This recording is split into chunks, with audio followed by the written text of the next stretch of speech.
briefly, I'm talking about this framework that has helped me over time in the work that I do to be able to exchange value. And I consider communication to be one of those core things that is critical in any profession.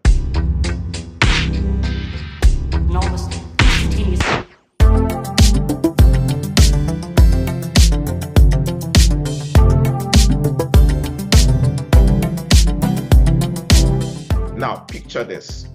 I would like to give a simple scenario. Just picture this, that you have something that is very valuable, but only you know that is valuable. And you have 100 people. You have been given the opportunity to convince, to inspire, to educate, to inform 100 people sitting in the same room with you, and you have just 10 minutes to inspire them and to persuade them and to inform them, to educate them, to believe in that value. And these 100 people have the ability to buy this value from you and give you the financial freedom that you need for the rest of your life. The biggest weapon that you have to achieve this is communication. Will you seal that deal or not? Now, and this is what happens to everybody. I always fondly say that no matter how good you are, no matter how excellent you are, if people don't understand what you have to give them, you will die a very talented poor man. You will die a very skillful poor person. There are many skillful people, but they don't have the ability to cash out from their skill. And that is why I so much admire the conversations that we have been having in training and educating ourselves on the power of this soft asset known as communication. And the concept of value exchange in communication, I like to break it down into 5 key points. Then I will share the framework. Number 1, it's about mutual benefit. When you're talking about value exchange and you're leveraging on communication, it is about mutual benefit. Both the parties gain something of value through that exchange with the help of communication.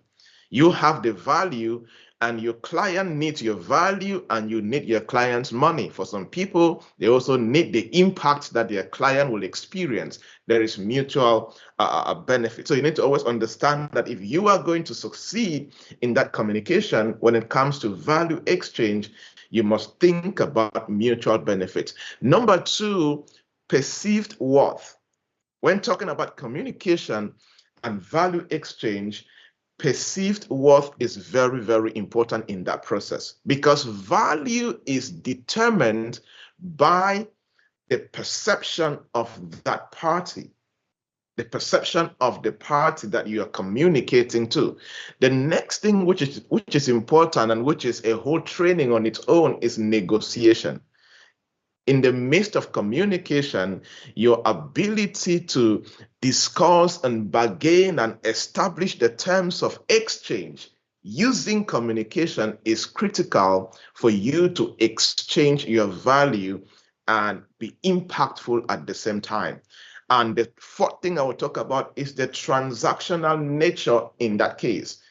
Your ability to efficiently communicate your value also depends on the transactional nature at play. What am I talking about here? I'm talking about the ability of giving and receiving either goods, services, and ideas. And this can only happen on the foundation of communication. And lastly, of course, relationship building.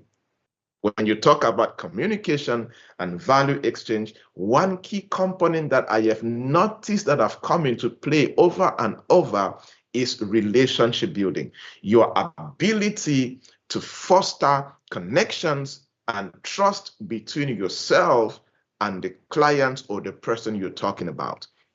In my work as a business consultant, coach, trainer, and analyst, I have seen this play in different cases and different scenarios. This is so mind-blowing how you will find these happening in different situations. For example, it could be between a startup founder and a potential investor.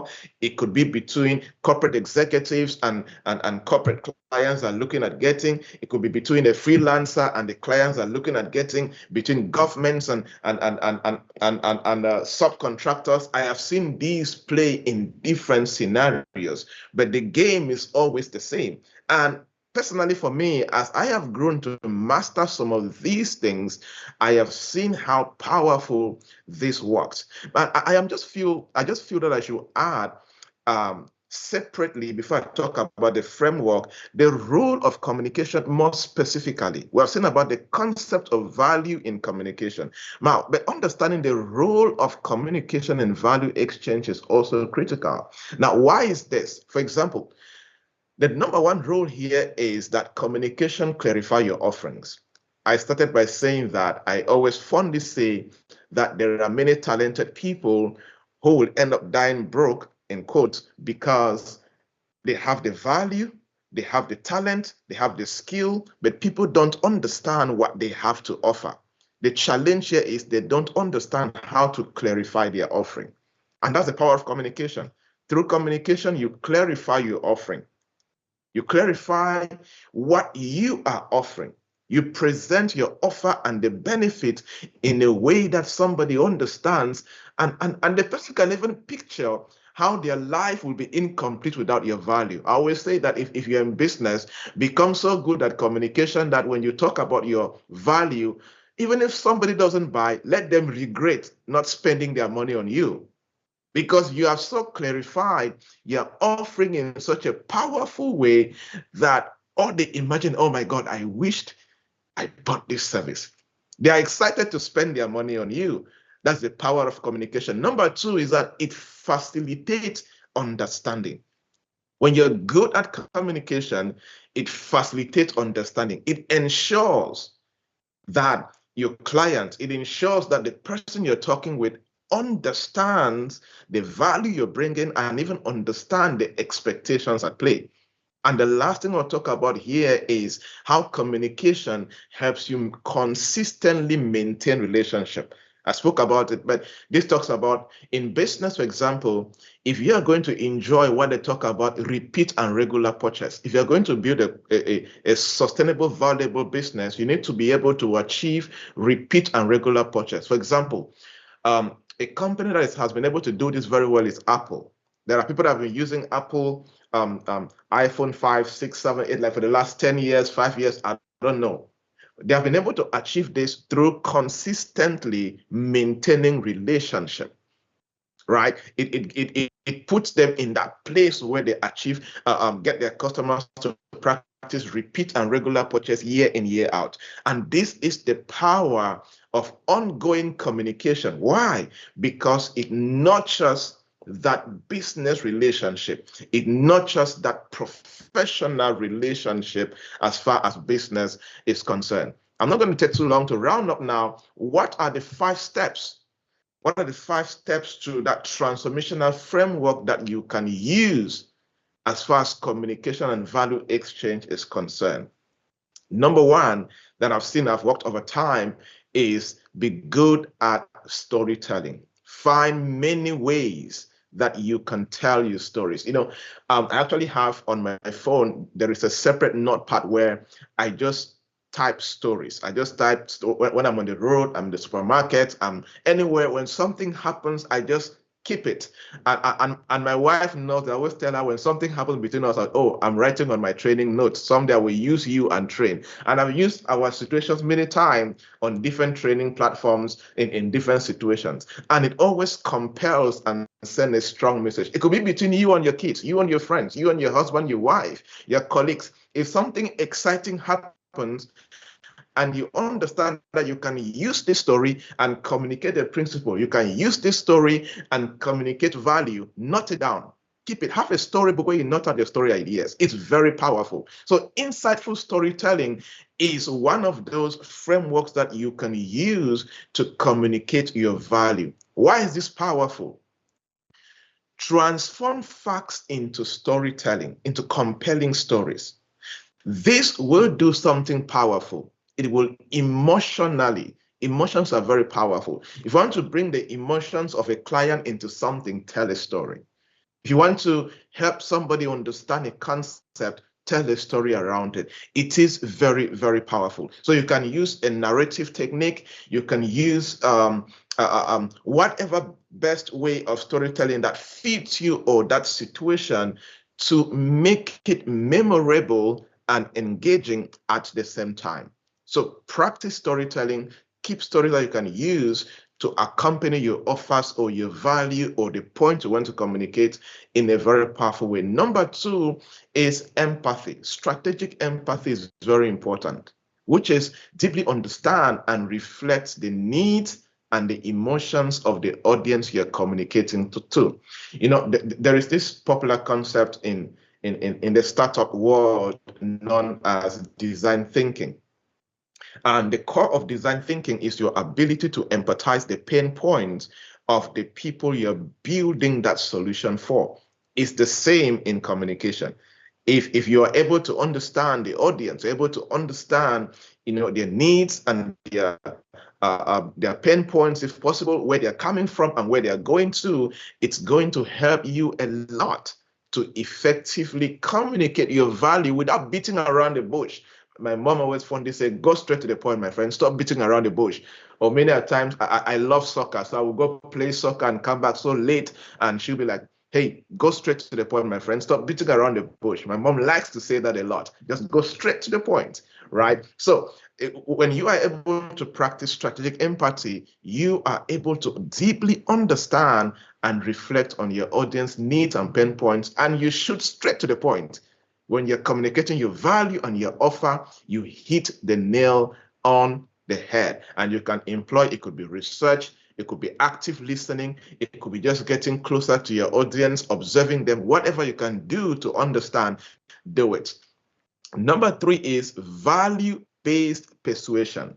This is a very important element in this framework. There's a lot of talk about persuasion, but I have often said that we need to transition into value-based persuasion.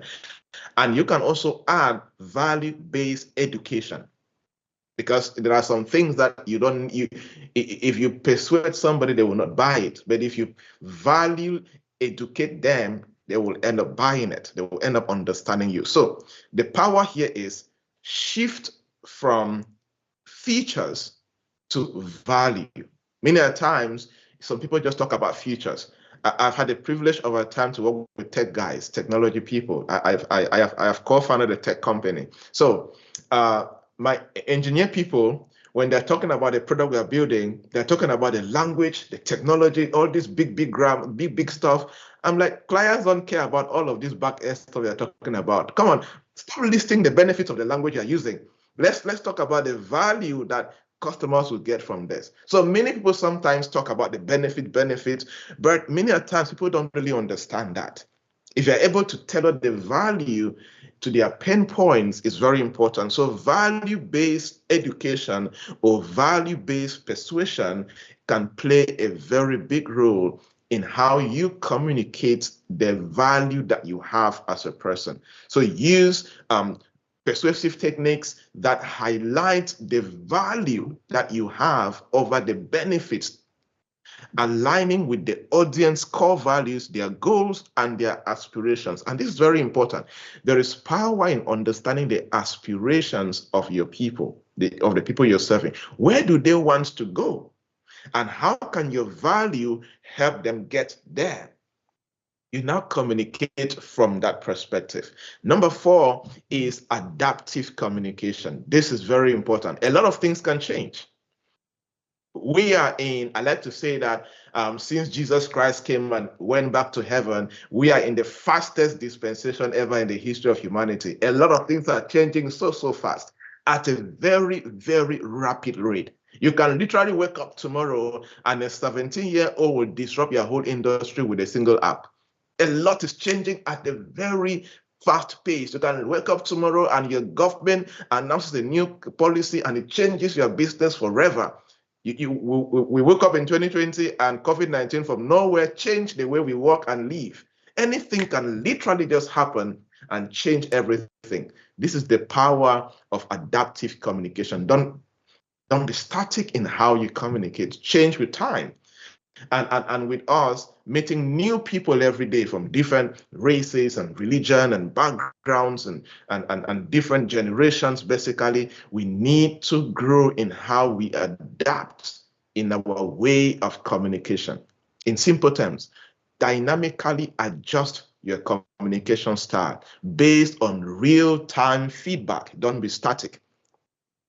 Don't be like those people who say, as it used to be, so shall it continue to be. Your business will die. Your business will just go out of hand, right? Let us grow in how we learn and adapt, especially when it comes to real-time feedback and audience engagement.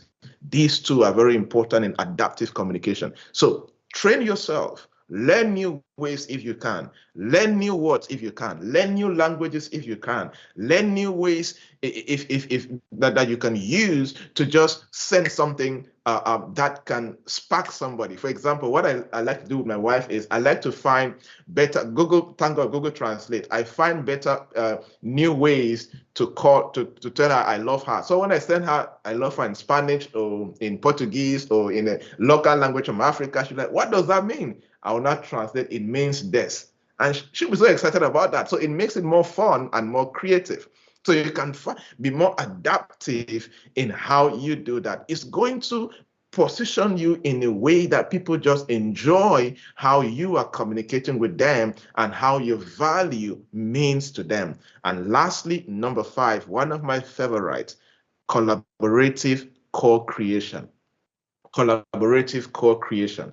In simple terms, involve the audience in shaping the value exchange, making it a collaborative process. Involve them in the process. I briefly spoke about design thinking.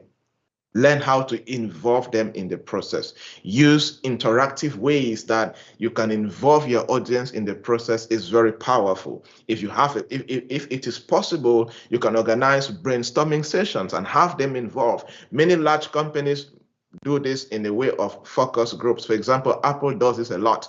When before they launch iPhone 16 or iPhone 15 or whatever, there is a focus group that uses those phones for a couple of months before they are finally announced. That is collaborative co-creation. It helps in how they communicate the value that they have created. So find better ways to practice collaborative co-creation. Get a small group of people if you can, and just involve them in the process before you fully announce that. You know, there is one framework I talk about in the startup ecosystem, which before your big vision, the ideation, the prototype, and all of that, before you do mass commercialization, always practice collaborative co-creation in a small way. Many people have launched the wrong companies because they had a big vision, they turned into an idea, they prototype, and they mass commercialize, and it failed. But when you practice collaborative co-creation, it helps you to understand the value and how to exchange that value and which communication channels and styles to use to exchange that value in a way people will understand. You will launch the right way and you will end up succeeding. So find better ways to co-create solutions with your audience, because you will not miscommunicate. You will definitely hit the nail on the head. You will not beat around the bush. You will come straight, and you will definitely be able to serve your people. So that is it from my end. Thank you so much. I do a lot of these trainings on my YouTube channel. You can just type Dr. Javnyuy Joybert, and I do have a newsletter. I think I will share the link in the chat box where you can join. I always share a lot of these business ideas about 3 times a week on my newsletter. And thank you so much, sir, for inviting me. And thank you to the other speakers for sharing your ideas and your thoughts. I did learn a couple of new ideas. Thank you so much for the sharing. That is the spark of value here. I appreciate it. I really do. And of course, I thank all of you for the sharing. You see, I sort of feel very proud of these things that we are doing. I understand that there is value here. There is something important about what we are doing. Now, let me quickly share something with you before we move into the Q&A. So, sometime when I came to Italy, I started to find out more about the people of African descent in northern Italy, which is where I live. I live in a city called Verona. So, I started to interview different people. What I collected from them, of course, I wrote a book about it. I created a documentary because I felt it was important to tell the story of these people. Of course, I saw them as a kind of pioneer for me, looking at me, which is far away from, because I came from Nigeria, I'm in Italy, it's completely in a different world. So I wanted to sort of understand what is going on here. So I started to talk to different people who have been here, some of them for like 40 years before I came. And it was really, really highly valuable, the information I gathered from them. One of the things, because I would do the research for a couple of years, called the Journey African Verona, was that apart from the complaint that I was hearing from people, I understand that there were also a lot of value within the community. The value I saw was that we could actually share what we know among ourselves, then many people will come to know more. In that case, we will have less to blame on other people, because now we would have been able to do more for ourselves.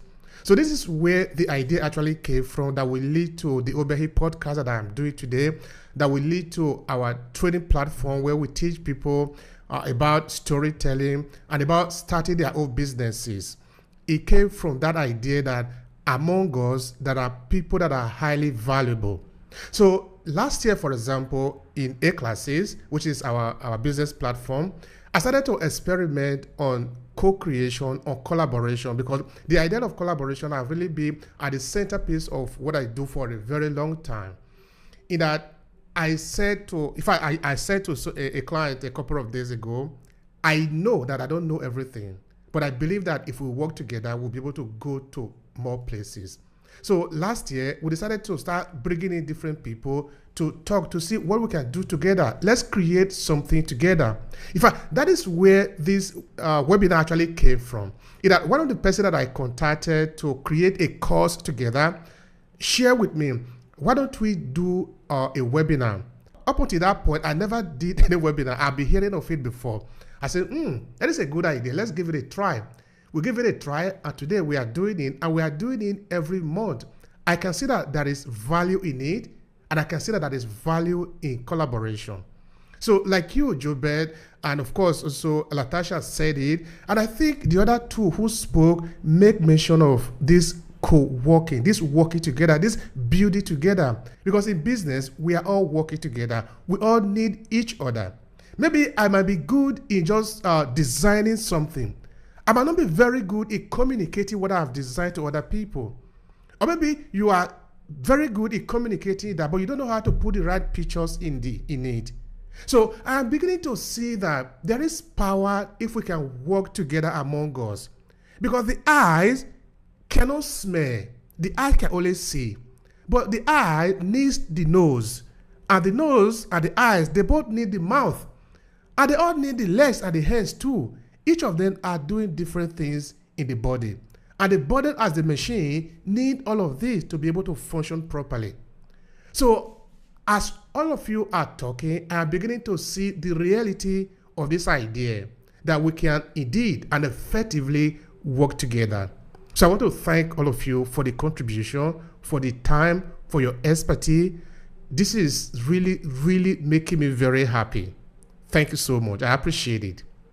For Joybert, I've got a question for you, because I think what you were saying also make a lot of sense to me and also very vital, especially when you were talking of clarifying your offer. In that when your communication is not clear, people don't know how they can benefit from you. Let's put it this way. Because if they don't know how they will benefit from you, then there is no need doing business with you, because why would they want to waste their time? So the question therefore is, from your experience, from what you do in communication, what could be maybe the three best ways to clarify your offer through effective communication? I'm asking that because there are some businesses that are listening to you, business owners that are listening to you, and they are trying to see how they can apply your teaching in their business so that they can become better. And that is essentially why we are here. We are recording this room so that it can be useful to people that are probably not here right now. So what are the 3 best ways to clarify your offer in your business? Please share with us. There are a couple of ways, and I would like to add that these ways will depend on the type of business that you run. So I would like to bring us back to the place of certain mindsets to have. For example, problem-solving mindset is very important in clarifying offers and communication. And it is in the sense that we need to be good at identifying the problems and the pain points that people are going through and understanding how you can craft out your value and your offer in a way that when somebody who is going through that problem, which your offer is intended to solve, they will understand. It's very important. Number 2 is being able to have clarity. Having clarity in the way that we think, in the way we process things, in the way we also communicate what we have processed is very important. And this is something that cuts across all forms of businesses. That clarity will help you. Many people are not able to make the best out of the value they already have because they are everywhere and nowhere at the same time. So that clarity is not there to understand who am I serving and with what offer am I serving these people and how will I serve these people. It's very critical. The third thing is be willing to learn, have a learning mindset, be willing to learn in the process. There are few people, maybe I should say there is nobody who starts an offer or a first solution at first time and gets it right. But being able to learn on the job, concurrently learn in the process and begin to tweak and improve and adjust is very important. Based on, in this dispensation right now, it is much easier to track how people are reacting to the value that you have communicated publicly. It could be through comments on Facebook and Instagram and LinkedIn or any other platform you're using. It could even be through the kind of feedback, the level of feedback or the frequency of the feedback you are getting after you have pushed out the offer into your community. For example, if you already have a community of, let's say, a newsletter readers in your community or Slack community or WhatsApp community or Telegram, you know the size of your community, you know, for example, the kind of value they would like to consume from you. And if you share this value to the community, the rate of feedback that you get or the rate of reactions that you get should actually start sending you a message. This is actually one of the major things that we use a lot in our training offers and consulting offers. We have community of people, followers, and newsletters, and the community combined is almost 50,000 people. And if we launch a training, we launch a coaching offer, a training offer, and the rate of people that react or ask for feedback or pay for the service or just there's a form of reaction, the rate at which they react should send us a message. Maybe the headline was not good. Maybe the way the offer was designed is not good. We start using that. We actually have a framework, 24 hours framework, 3 days framework, 5 days framework, and 7 days framework. And in this framework, numbers are attached to each framework. Okay, in 24 hours, this number of people should be able to sign up between this number and this number. In 2 days, this number should be able to sign up. And if we are not achieving that matrix, the first thing we do is we start going back. How did we communicate the offer? Was the offer clear enough? Was the channel the best one? Was it structured in a way that people understand the solution and the pain points they're going through? So having this learning mindset and being on the go in the process, I think is one of the most important things to know and to consistently do. And that's why I spoke about adaptive communication, because you need to be on the go in that process to begin to adjust and launch back and communicate concurrently to be able to, get your offer to the place where it should be. Thank you so much for that. That was important to add more to that. I appreciate that. I really do. Thank you.